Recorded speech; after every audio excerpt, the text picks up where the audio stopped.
હરિયો વિદ્યાર્થીઓ, આજે આપણે સ્ટાન્ડર્ડ 7 માં ઇંગ્લિશ 2 જનરલમાં જે ચેપ્ટર 21 છે વેન અને વેર એના વિશે અભ્યાસ કરવાનો છે. તો અહીંયા આપણે 20 સુધીના ચેપ્ટર પૂર્ણ થઈ ગયા છે અને સાથે હવે 21 જે છે વેન અને વેર આપણે ઘણી વખત શીખી ગયા છે. વેનનો ઉપયોગ ક્યારે કરવામાં આવે છે અને વેરનો. તો વેર છે એટલે કે ક્યાં, સ્થળ દર્શાવે છે, અને વેન છે તે ક્યારે એટલે કે સમય દર્શાવે છે. બરાબર. તો અહીંયા એટલે જ આપણે ડાયરેક્ટ 21 ચેપ્ટર છે એમાં એક્સરસાઇઝ આપેલી છે અને એક્સરસાઇઝ એમાં છે આપણે જોઈએ તો એક્સરસાઇઝ આપેલી છે ભૂતકાળમાં. ભૂતકાળવાળા વાક્યો આપેલા છે તો આપણે તેને આન્સરમાં તેના ક્વેશ્ચન હોય તો કઈ રીતે તેના આન્સર લખવામાં આવે છે અને આન્સર હોય તો ક્વેશ્ચન કઈ રીતે બનાવવામાં આવે છે તે જોવાનું છે. અહીંયા જો લખ્યું છે remember we use when if we want to know the time. એટલે આપણે જે વેનનો યુઝ ક્યારે કરીએ છીએ તો કે આપણે કોઈ સમય જાણવો હોય ત્યારે આપણે વેનનો ઉપયોગ કરીએ છીએ. હવે અહીંયા એક્સરસાઇઝ 1 આપી છે. Change this statement to question begin each question with when. એટલે કે અહીંયા આપણે વેનવાળા જે ક્વેશ્ચન બનાવવાના છે. અહીંયા એક્ઝામ્પલ આપેલું છે Bela went to school at 7 o'clock yesterday. હવે આપણે શેનાથી ક્વેશ્ચન બનાવવાના છે તો કે વેનથી, સમય દર્શાવવાનો છે. તો અહીંયા લખ્યું છે કે બેલા છે તે ગઈકાલે સવારે 7 વાગે સ્કૂલે ગઈ. યસ્ટરડે છે એટલે ભૂતકાળ, કે તે ગઈ ક્યારે તો કે 7 વાગે સવારે સ્કૂલે ગઈ. હવે આપણે તેનું શેનાથી બનાવવાનું છે વેનથી, એટલે કે ક્યારે ગઈ તો કે 7 વાગે ગઈ. તો કઈ રીતે બને છે તો કે વેન ડીડ, પછી જુઓ વેન્ટ મૂક્યું છે તો ગો થઈ જાય છે. When did Bella go. બરોબર. ગોનું વેન્ટનું થયું go. To school yesterday 7 o'clock છે તે નીકળી જાય છે, સમય દર્શાવે છે એટલે 7 o'clock નથી લખ્યું. વેનથી જ્યારે પ્રશ્ન વાક્ય બનાવીએ છીએ ત્યારે, અને તમને યાદ છે કે જ્યારે પ્રશ્ન વાક્યમાં આપણે ડીડ મૂકીએ છીએ પછી વોટ હોય, વેન હોય, વેર હોય, વિચ હોય. બરાબર. જ્યારે ભૂતકાળમાં આપણે ડીડવાળું વાક્ય મૂકીએ છીએ ત્યારે જે ભૂતકાળના આપણે વર્ગ મૂકીએ છીએ તે શેમાં આવી જાય છે, વર્તમાનમાં. જ્યારે ડીડ મૂકીએ છીએ ત્યારે. તો અહીંયા પણ એ જ રીતે આપણે બનાવવાના છે પ્રશ્નો. The servant carried the boxes last evening. અહીંયા લખું છું હું એક્સરસાઇઝ 1 એમાં પહેલું છે the servant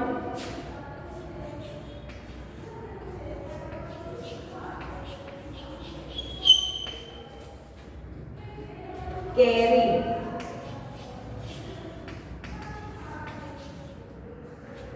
the boxes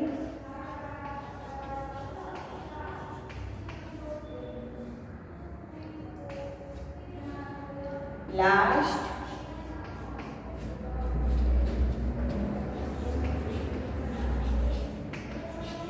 evening. હવે જુઓ અહીંયા શું આપ્યું છે જે સર્વન્ટ એટલે નોકર. લાસ્ટ ઇવનિંગ એટલે કે ગઈ સાંજ. બરોબર છે. શું ઉચક્યું હતું તો કે બોક્સીસ ઉચક્યા હતા. તો હવે આપણે તેનું વેનથી બનાવવાનું છે. ક્યારે ઉચક્યા હતા તો લાસ્ટ ઇવનિંગ છે તે નીકળી જશે. તો કઈ રીતે હવે વાક્ય બને વેનથી તો કે when did the someone carry. શું થઈ જશે? carry નું carry. when did the servant carry the boxes. બરોબર. તો આ રીતે વાક્ય બને કે when did the servant carry the boxes question mark તો કે last evening. હવે એ જ પ્રમાણે બીજું છે mister Shah found his car and our go. Mr. Shah found his car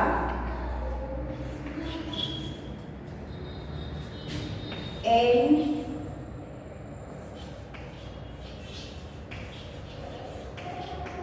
તો હવે આપણે કઈ રીતે વાક્ય બનશે તો કે when did Mr. Shah પછી શું થઈ જશે ફાઉન્ડ ફાઇન્ડ શું થઈ જશે ફાઇન્ડ તો અહીંયા આવશે when did Mr. Shah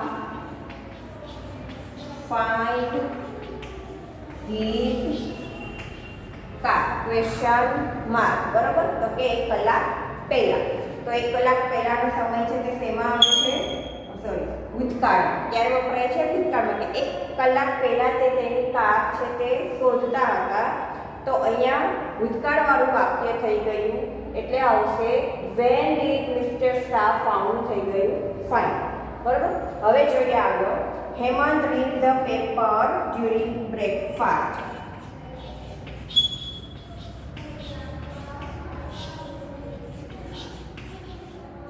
Hemant read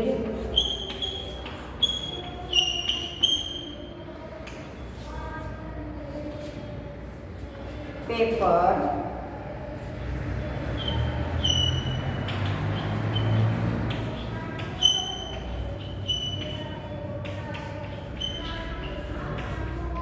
breakfast તો હવે આ કઈ રીતે વાક્ય બનશે તો કે when did હેમંત read તમને લોકોને ખબર છે read અને read જે બોલીએ છીએ આપણે સ્પેલિંગ બંનેના સેમ જ થાય છે ભૂતકાળમાં આપણે read બોલીએ છીએ વર્તમાનમાં read બોલીએ છીએ બરોબર છે બાકી તો સ્પેલિંગ એક જ થાય છે તો અહીંયા શું આવશે હવે તો કે when did Hemant read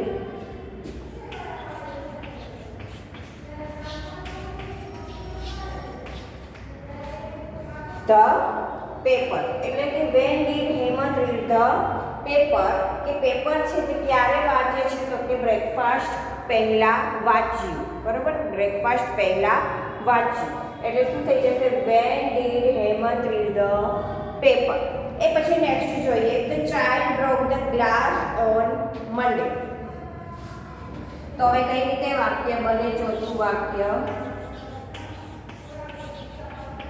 child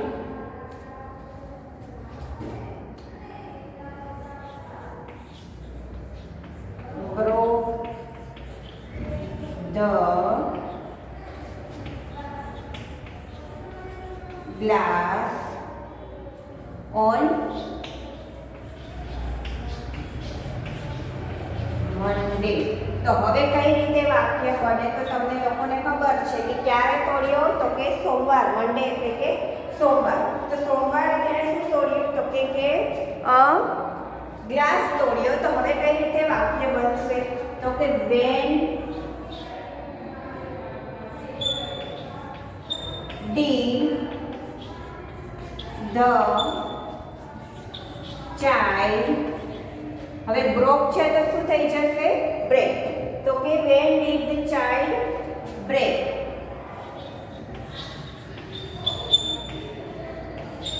glass question mark બરાબર when did the child break glass તો આ જ રીતે બીજા વાક્યો પણ બનાવવાના છે પછી પાંચમું વાક્ય જોઈએ India won the cricket test match last month તો લાસ્ટ મંથ ક્યારે રમ્યા ક્યારે જીત્યા તો કે લાસ્ટ મંથ જીત્યા તો અહીંયા કઈ રીતે બનશે તો કે when did ઇન્ડિયા વોન આપેલું છે તો win when did India win the પછી શું આવશે ટેસ્ટ મેચ બરાબર લાસ્ટ મંથ છે તે નીકળી જશે when did India win the cricket test match બરાબર અહીંયા ક્રિકેટ લખ્યું છે એટલે when did India win the cricket test match question mark પછી છે Mrs Shah did her shopping yesterday તો when did મિસિસ શાહ પછી શું આવશે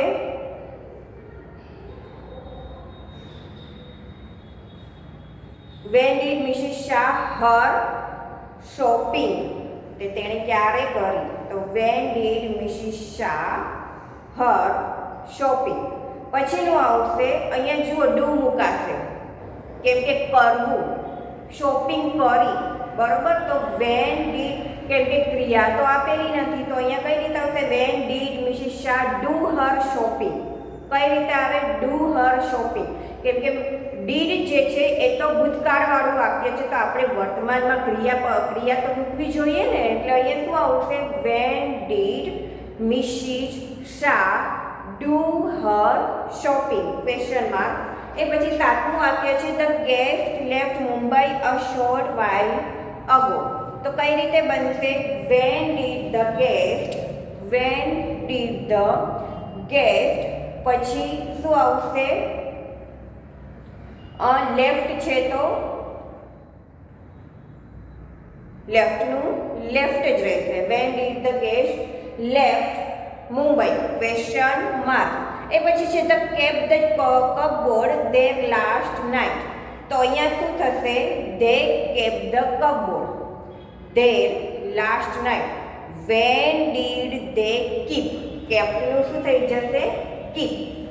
when did they keep the cupboard? Question mark. પછી નવમું વાક્ય છે the shopkeeper lost all his money in the morning. એટલે શોપકીપરે તેના જે પૈસા હતા તે ગુમાવ્યા ક્યારે? તો કે સવારે, બરોબર. તો કઈ રીતે વાક્ય બને? વેન ડીડ ધ શોપકીપર લોસ્ટનું શું થઈ જશે? લોઝ. લોઝ, LOSE, લોઝ, બરોબર. When did the shopkeeper lose, LOSE વાળું all his money? Question mark. When did the shopkeeper lose all his money? Question mark.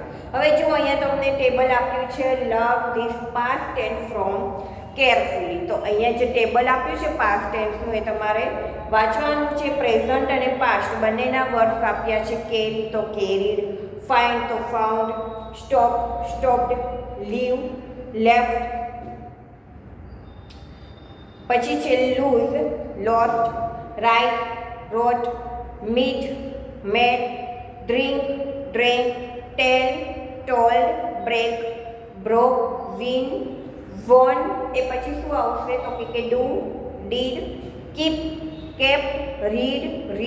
એટલે અહીંયા રીડ બોલાય છે પ્રેઝન્ટમાં અને પાસ્ટમાં રેડ, બરોબર. Read, read, put, sleep, slept, eat, ate, give તો કે ગેવ, બરોબર. તો એ પ્રમાણે આપણે અહીંયા તમને જે પ્રેઝન્ટ અને પાસ્ટના વર્બ ફ્રોમ આપ્યા છે તમારે વાંચવાના છે ધ્યાનથી અને પાકા કરવાના છે. હવે અહીંયા જોઈએ વેનવાળા આપણે વાક્યો જોયા.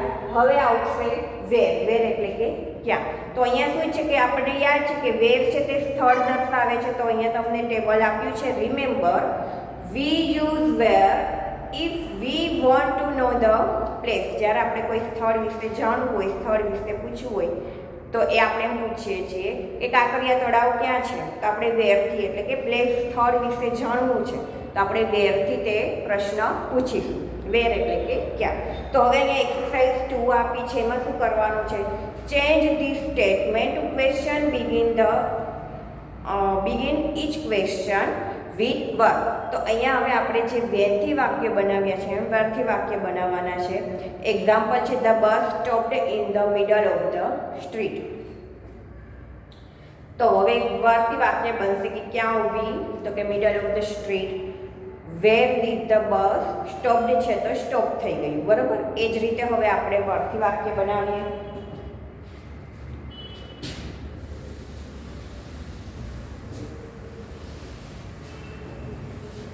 તો વેર જે રીતે વેર મૂકતા હતા એ સમય દર્શાવતું હતું, એ રીતે વેર જે છે શું દર્શાવે છે? તો કે સ્થળ દર્શાવે છે. તો આપણે એ રીતે વેરથી પ્રશ્ન વાક્ય બનાવવાના રહેશે. તો અહીંયા આપણે બનાવીએ. પહેલું વાક્ય શું છે વેરનું? તો કે the teacher wrote the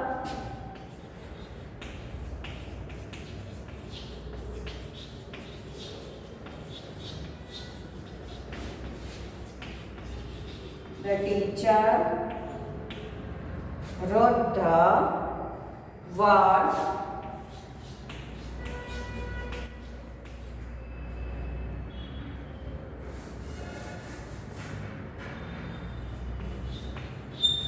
words on the blackboard.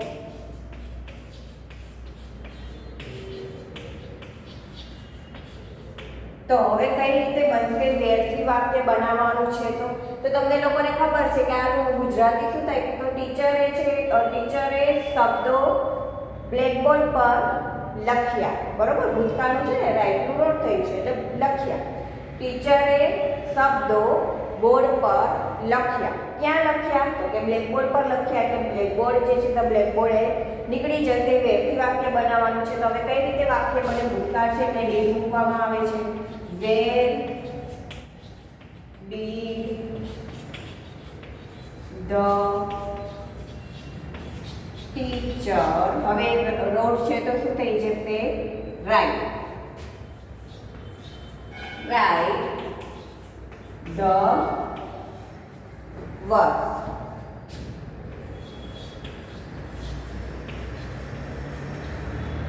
બરાબર કે where did the teacher write the words.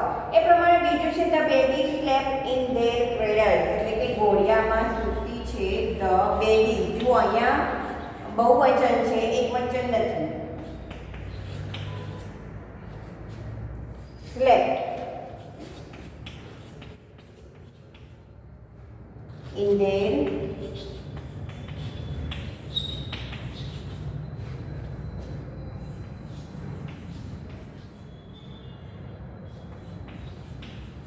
Cradle. તો હવે અહીંયા કઈ રીતે બનશે તો કે ક્યાં સુધી છે તો કે ક્રેડલ્સમાં. તો અહીંયા કઈ રીતે બને where did the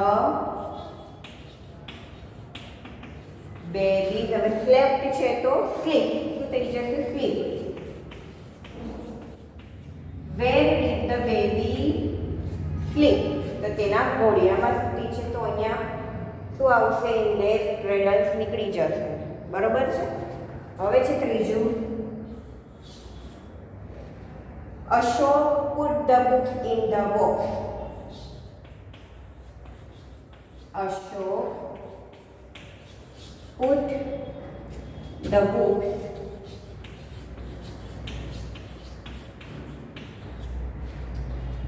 in the box. In the box. ક્યાં મૂકે છે તો કે બોક્સમાં મૂકે છે એટલે કઈ રીતે વાક્ય બને વેર ડીડ અશોક. હવે પુટ છે તો પુટ જ રે, બરોબર. એ તો આપણે ખ્યાલ છે કે જે અનિયમિત ક્રિયાપદો છે એમને જ રહેશે. Put put put cut cut cut એ આપણે જોયેલું છે. તો where did Ashok put the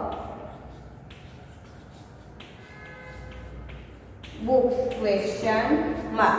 તો આ પ્રમાણે આપણે વાક્ય બનાવવાના છે. હવે ચોથું છે I met my friend at the railway station. તો કઈ રીતે વાક્ય બને તો કે where did, હવે I છે તો you થઈ જાય. where did you met છે તો શું થઈ જશે meet. તો અહીંયા જોઈએ આપણે વાક્ય.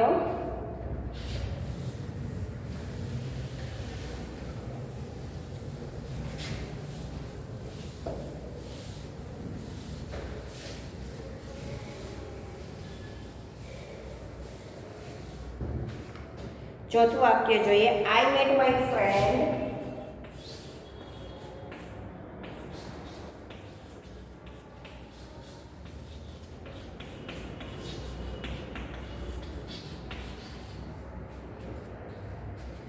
at the railway station.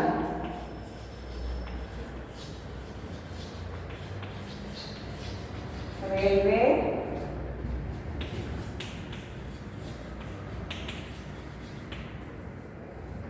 તો હવે કઈ રીતે બનશે તો કે where did you met છે તો meet, બરોબર. where did you meet your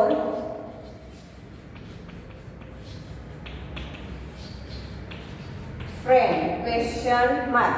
where did you meet your friend question mark. એ પ્રમાણે વાક્ય આપણે બનાવવાના છે. હવે છે Ratna stood between Bela and Mala. Ratna stood એટલે કે ઊભી હતી બિટવીન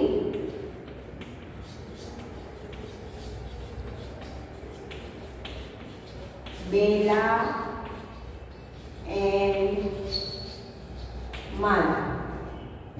તો હવે કઈ રીતે વાક્ય બનશે? ક્યાં ઊભી હતી? તો કે બેલા અને માલાની વચ્ચે. તો કઈ રીતે બનશે? Where did રત્ના, હવે સ્ટૂડ છે તો શું થઈ જશે? Stand. Question Where did Ratna stand? એ પછી છઠ્ઠું વાક્ય આપણે જોઈએ. કયું છે? તો કે Tom told me the story in the train. Tom told me the story in the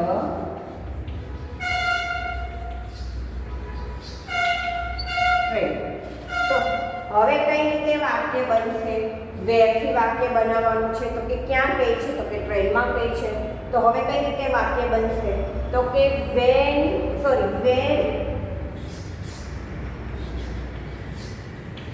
did Tom, હવે told છે તો શું થઈ જાય? tell. Where did Tom tell? હવે મી અહીંયા આપ્યું છે તો મીનું આપણે શીખ્યા હતા આઈ મી માય મી, પછી વી અવર અસ. તો અહીંયા મીનું અસ થઈ જશે. શું થઈ જશે? અસ.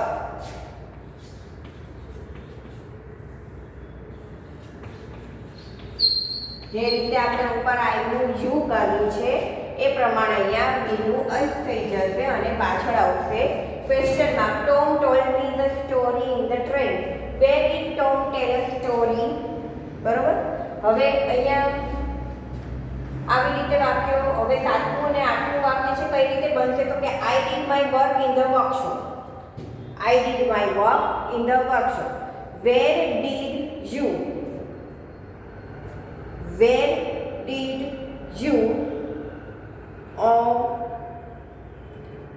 do your work? શું આવશે? જે રીતે આપણે ઉપર વેનમાં બનાવ્યું હતું. Where did you do your work? Where did, કેમ કે આપણે આઈ નું શું કરીએ છીએ? યુ. તો યુ સાથે શું આવશે? માય ના આવે. માય વર્ક પર શું થઈ જશે? Your work. Where did you do your work? Question mark. અને લાસ્ટ છે Ram gave me that book at the university. તો અહીંયા શું આવશે? Where did Ram give? give નું થઈ જશે give. Where did Ram give? Question mark.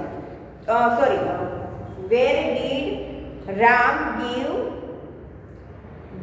where did Ram give me that book? આખું આવે ને, કેમ કે એટ ધ યુનિવર્સિટી છે તે નીકળી જશે. Where did Ram give me that book? Question mark. બરોબર. તો આ રીતે આપણે વેરથી જે વાક્યો બનાવ્યા છે તો વેર અને વેન બંને આપણે શીખ્યા. વેન છે તે ક્યારે ઉપયોગમાં લેવાય છે? તો કે સમય દર્શાવે છે. અને વેર છે તે ક્યારે ઉપયોગમાં લેવાય છે? તો કે કોઈ સ્થળ દર્શાવવું હોય ત્યારે વેરનો ઉપયોગ થાય છે. અહીંયા કયા વાક્યો હતા? તો કે અહીંયા વાક્યો હતા ક્યાં? તો કે ભૂતકાળના વાક્યો આપેલા હતા. તો આપણે ભૂતકાળમાં તેને ડબલ્યુથી શરૂ થતા પ્રશ્ન વાક્યો બનાવ્યા છે ભૂતકાળમાં. તો ભૂતકાળમાં જ્યારે બનાવીએ છીએ ત્યારે તમે ખાસ યાદ રાખજો કે ડીડ જ્યારે મૂકીએ છીએ તો અહીંયા જે ભૂતકાળવાળું વાક્ય હોય છે તો થઈ જાય છે વર્તમાનમાં આવી જાય છે. અહીંયા સ્ટૂડ છે તો અહીંયા શું થઈ જાય છે? સ્ટેન્ડ થઈ જાય છે. બરાબર છે. ટોલ છે તો ટેલ થઈ જાય છે. તમારે ખાસ યાદ રાખવાનું છે, કેમ કે ઘણા વિદ્યાર્થીઓ છે ડીડ મૂક્યા પછી પણ અહીંયા બેટ છે તો બેટ જ મૂકી દે છે, સ્ટૂલ છે તો સ્ટૂલ મૂકી દે છે. અને ખાસ કરીને ક્વેશ્ચન માર્ક તમે લગાડતા નથી. હું પહેલેથી તમને કહેતી આવું છું કે જ્યારે પણ આપણે ડબલ્યુએથી શરૂ થતા પ્રશ્ન વાક્ય બોલીએ છીએ, ગુજરાતીમાં બોલો તેમ જ થાય, પ્રશ્ન વાક્ય. હવે પ્રશ્ન વાક્ય તમે બનાવો છો અને પ્રશ્નાર્થ ચિહ્ન મૂકો નહીં તો એ વાક્ય પ્રશ્ન વાક્ય કહેવાય નહીં, કંઈક અલગ જ થઈ જાય છે. કેમ કે જ્યારે આપણે પ્રશ્ન વાક્ય બનાવીએ છીએ તો પ્રશ્નાર્થ ચિહ્ન તો હોવું જોઈએ ને. આ વિધાન વાક્ય છે, અને કયું વાક્ય કહેવાય? વિધાન. સિમ્પલ વાક્ય છે કે I met my friend at the railway station, તો કે હું મારા ફ્રેન્ડને રેલવે સ્ટેશનમાં મળ્યું. બરાબર. હવે આપણે તેનું પ્રશ્ન વાક્ય બનાવવાનું છે કે ક્યારે મળ્યો. આપણે પ્રશ્ન મૂકીએ છીએ કે ક્યારે મળ્યો, તો પ્રશ્ન મૂકીએ છીએ તો પ્રશ્નાર્થ ચિહ્ન તો હોવું જોઈએ ને. તો વેરથી પ્રશ્ન મૂકીએ છીએ કે તે ક્યાં મળ્યો, તો વેરથી પ્રશ્ન મૂકીએ છીએ. Where did you meet your friend question mark. બરાબર. તો ક્વેશ્ચન માર્ક હું બોલું છું તો છતાં પણ બોલું છું કે પાછળ ક્વેશ્ચન માર્ક. ક્યારે પણ હું એમને વાક્ય લખતી નથી પણ બોલું છું તો એ બોલાઈ જાય છે મારાથી. મને હેબિટ પડી ગઈ છે બોલવાની કે where did you meet your friend question mark. તો તમને એટલે યાદ રહે કે ક્વેશ્ચન માર્ક પાછળ મૂકવાનું છે. પ્રશ્ન વાક્ય જ્યારે બનાવીએ છીએ ત્યારે ક્વેશ્ચન માર્ક મૂકવાનું છે. બોલું છું. જો તમે વિડીયો જોતા હો તો તમને મગજમાં હવે ગોઠવાઈ જવું જોઈએ કે પ્રશ્ન વાક્ય છે ત્યારે મેમ દર વખતે બોલે છે કે પ્રશ્નાર્થ ચિહ્ન હોવું જોઈએ. છતાં પણ તમે લોકો એમનેમ જ વાક્ય બનાવો છો. આ વાક્ય હોય છે એનું તમે આ રીતે બનાવીને પાછળ ક્વેશ્ચન માર્ક નથી મૂકતા. એટલે હવે હું ખોટું જ પાડું છું. એ પણ તમે હવે જોતા હશો. ઘરે વર્કશીટ તમારી ચેક થઈને આવે તો તમે ધ્યાન આપતા હશો.